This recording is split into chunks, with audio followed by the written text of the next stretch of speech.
On February 24, the Cuban people voted on a constitutional referendum to change the current constitution, which was written in 1976, to the now current constitution, which was proposed in 2018 and edits were made in 2019. And people voted yes. 90% of people, with an 80% turnout, or maybe like 84% turnout, something like that, voted to change the constitution. And in this video, we want to cover what that means, what it means in terms of the constitution itself, the political context behind the change, and where Cuba might be heading. So why people might have voted yes?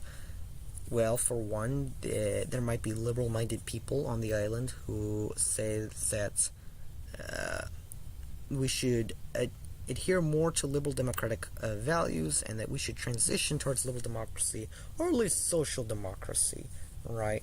And be more like the liberal democratic, social democratic world.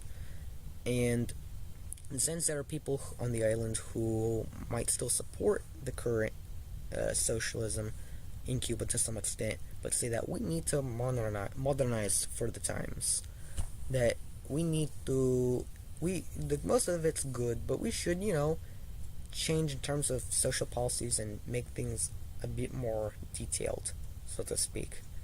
And in this video also, I am critiquing from a communist position, but I'm not an authoritarian communist, more of a democratic or libertarian communist, and that's why I'll be a little bit skeptical of Cuba in this video.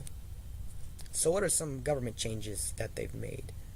In the 2018 draft and 2019 proposal, they added the position of Attorney General, which is a method to check corruption, which, as we know from the USSR, is very prominent in communist regimes sometimes.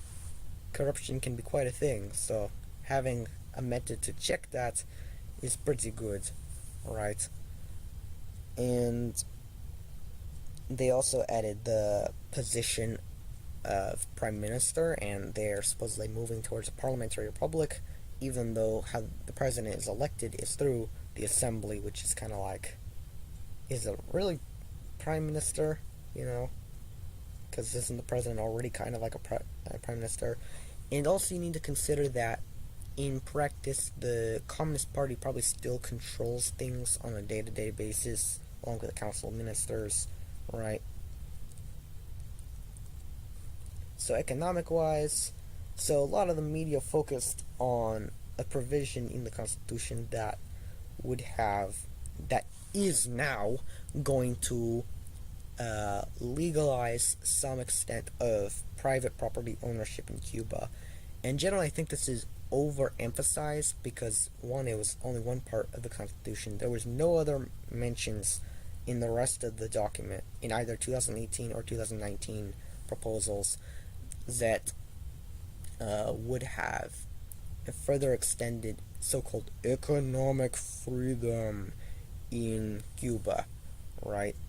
It was just that one part, and it probably already reflects a growing trend in Cuba of the petit bourgeois, small business owners, setting up their own little places in urban communities. As regards to our social policies, there's actually a reason why it was first a 2018 draft and then a 2019 draft, and that was for one main reason, that they got rid of a proposal to basically legalize gay marriage in Cuba. The provision stated that marriage is defined as being between two people, implicitly of any sex, and that was in the 2018 draft. But in the 2019 draft, which was written 2 weeks away from the referendum itself, they got rid of that proposal, which I think is a step backwards. But the 2019 proposal still kept anti-discrimination as being applied towards LGBT people as well, which is still a plus. It's still a plus because the previous Cuban constitution did include that. And Cuba is still a long ways away from the days of sending LGBT people towards labor camps, towards re-education camps, right? Cuba is now very socially progressive, especially in the urban areas. Mariela Castro, who is the daughter of Raul Castro, who's probably the most powerful man on the island, she was she was actually advocating for LGBT rights. She was doing education in regards to that, and also in regards towards HIV and AIDS, right? And that's generally a good thing.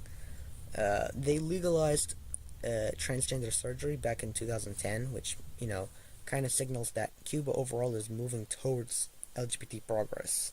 But they didn't legalize gay marriage, which is not a plus. And in terms of human rights, also one of the reasons why they changed the constitution to get rid of that proposal is probably because of the rise of the religious right in Cuba, who have been strengthened by various relaxations on religious restrictions. Relaxations on religious restrictions. 3 R's. And because of just in general, rise of religion in Cuba, because the regime has relaxed on that. And in the current constitution, they guarantee religious liberties. But in practice, they probably didn't need to do so because the Cuban government has relaxed on that a considerable deal. But in addition to that, you look at like the Universal Declaration of Human Rights, and you look at the international conventions, and you see that in the current constitution, Cuba very strongly adheres to the language of human rights. They they put in the constitution that there is respect for the reputation and private dignity of the individual, that there is a right to personal possession, that there is the right to due process, which I think is a pretty big deal on a communist island, that if they are really going to add the right of the civil trial, the right of proven innocent until guilty, innocent until proven guilty, right, that is a pretty big step forward in general. And of course, there's the provisions that Cuba strengthened on that they had in the previous constitution, and that is of no surprise healthcare and education, which Cuba is world famous for, that they put so much emphasis on it, and they get so much out of it, especially their Doctors Without Borders and whatnot. But again, we should obviously be skeptical, that Cuba, at the end of the day, might not follow through with all of these proposals, right? That a lot of countries have written things in their constitutions, that doesn't mean that they necessarily apply them, right? Like, Russia probably has freedom of speech in the federal constitution somewhere, but that doesn't mean that it in practice gets enforced, at least not equally, maybe for LDPR. And that Cuba in general is still an authoritarian regime where the people still have limited rights. They still technically elect their representatives, right? But a lot of it is controlled by the Communist Party, right? But in general, you should say that it's kind of an in-between, that there's probably going to be, like, on one hand, there is the chance that Cuba will apply all of the things that are in the Constitution. On the other hand, where Cuba says that, yeah, we have it in the Constitution, but we're not going to actually practice it. There's probably an in-between in which Cuba will, find itself.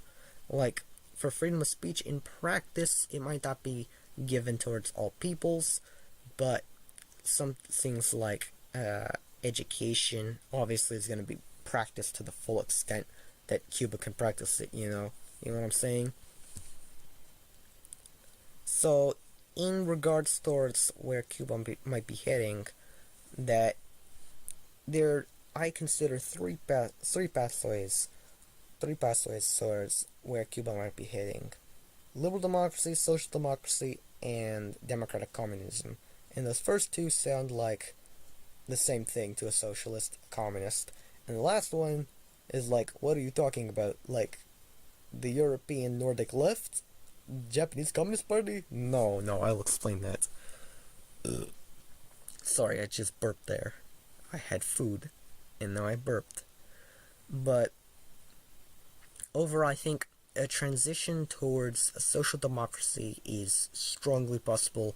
Liberal democracy, less so. Democratic communism, even less so. But maybe. You never know.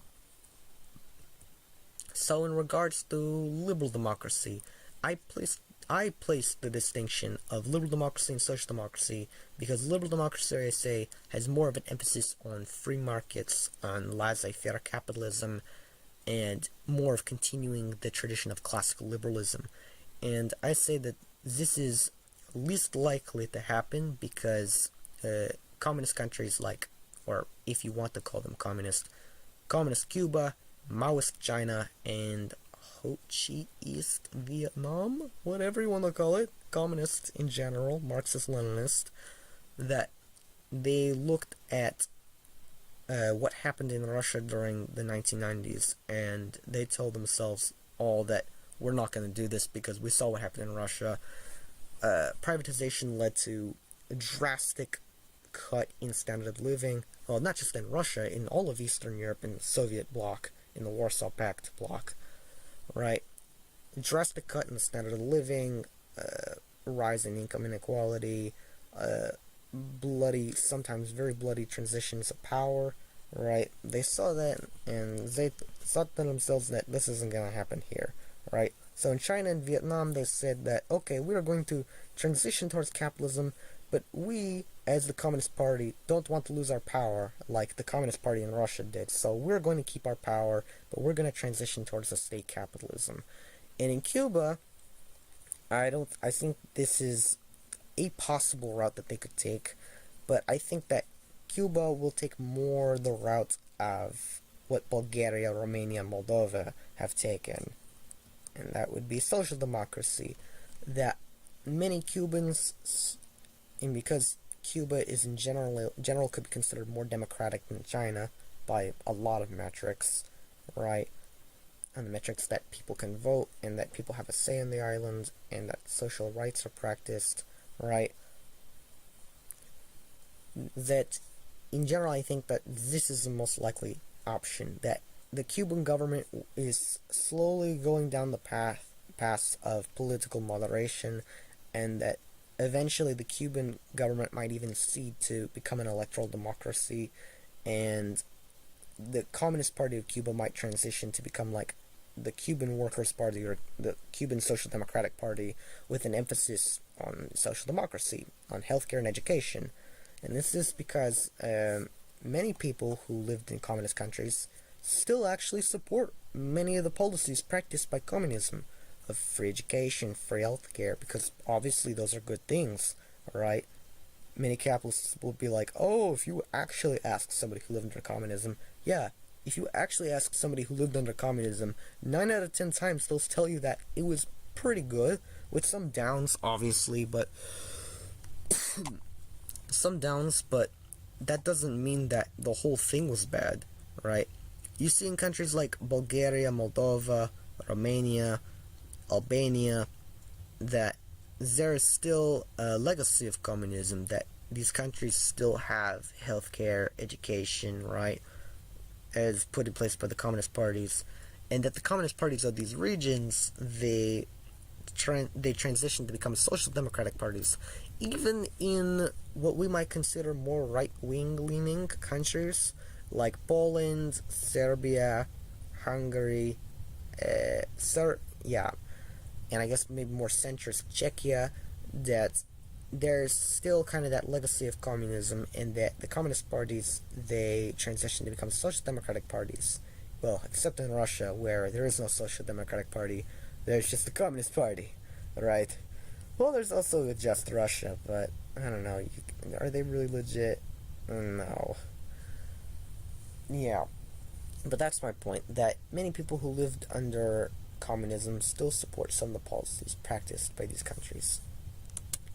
And third would be that Cuba might transition towards democratic communism.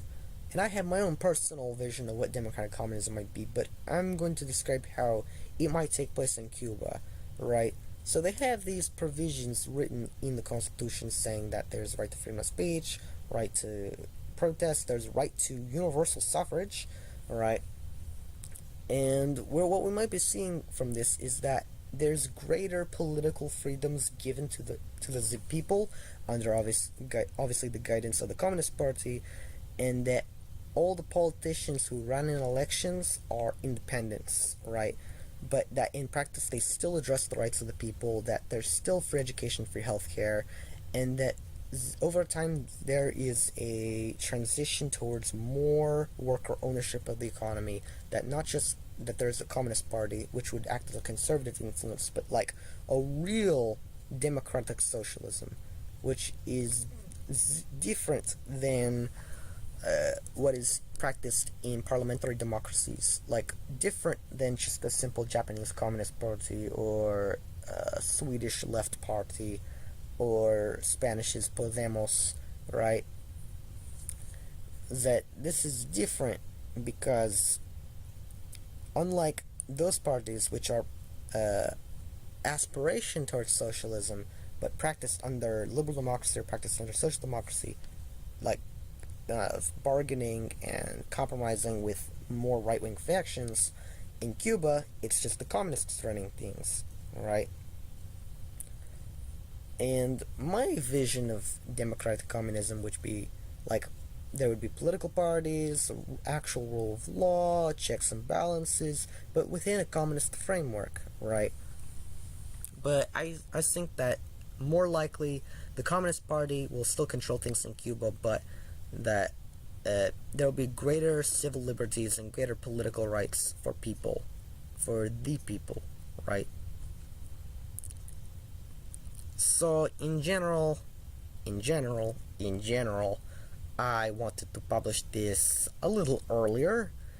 I want to publish it after the referendum itself happens, but as is known for small-time YouTubers have a tendency to procrastinate on videos, and I'm no exception to that. Yeah. What can you do? Life happens, and you happen, and I published this video when I did, right? So as I say on YouTube, like, share, and subscribe. Do that. Do all those things. Peace.